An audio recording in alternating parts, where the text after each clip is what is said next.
Le 11 novembre 1918, à 5h15 du matin, sera signé dans la clairière de Rotonde, en forêt de Compiègne, un armistice, synonyme de cessez-le-feu, qui marque la suspension des combats de la Première Guerre mondiale durant les négociations et préfigure la victoire des Alliés et la défaite de l'Allemagne. Quel est l'objet de votre visite ? La délégation est venue pour recevoir les propositions des puissances alliées en vue d'un armistice. Je n'ai aucune proposition à faire. Le mot « condition » conviendrait peut-être mieux. De même, les familles endeuillées n'ont pas le cœur à la fête. C'est ce qu'Alice Fernet évoque à travers le personnage de Félicité dans son roman « Dans la guerre ». Le mot armistice est le plus beau du monde, pensait Félicité. Mais une ombre étreignait son cœur généreux.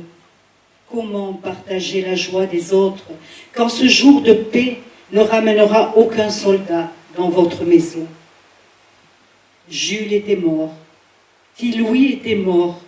Il ne fallait pas l'oublier.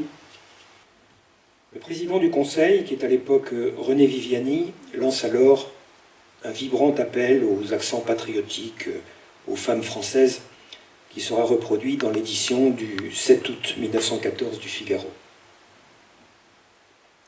Aux femmes de France, la guerre a été déchaînée par l'Allemagne.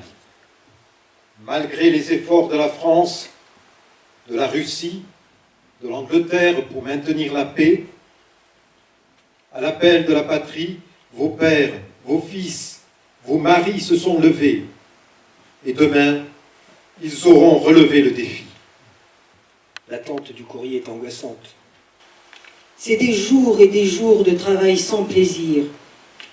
C'est aussi cela que tu vois pleurer à la messe et par les chemins, parce qu'on leur a tué leurs petits, leurs frères ou leurs maris.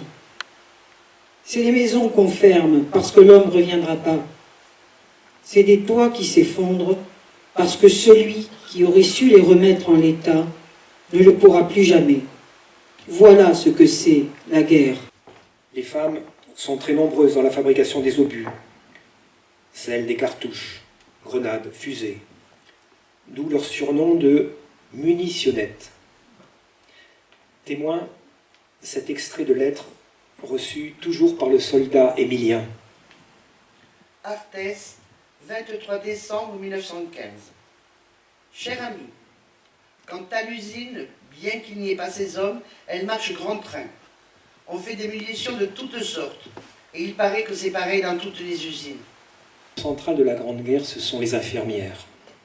On les appelait les anges blancs, les dames blanches, les anges gardiens de nos blessés, les religieuses de la patrie, des héroïnes types.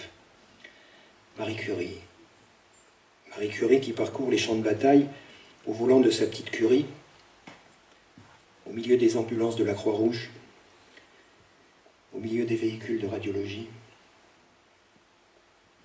Il n'y a pas que les femmes qui ont souffert pendant la guerre, également les enfants.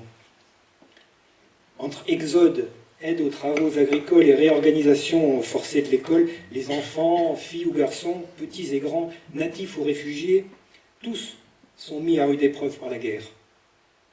La loi du 27 juillet 1917 institue le statut de pupille de la nation qui exprime la reconnaissance nationale et prévoit des soutiens matériels, avec la création d'un office des pupilles de la nation placé sous la tutelle du ministère de l'Instruction publique. Les années folles, les 1920 à 1929, masquent cependant les difficultés de reprise de l'activité économique du pays. Cette période s'achèvera avec le krach de Wall Street et la crise de 1929. Puis, ce sera la montée des nationalismes en Italie, en Espagne et bien sûr en Allemagne, qui nous conduiront vers une nouvelle guerre, la Deuxième Guerre mondiale.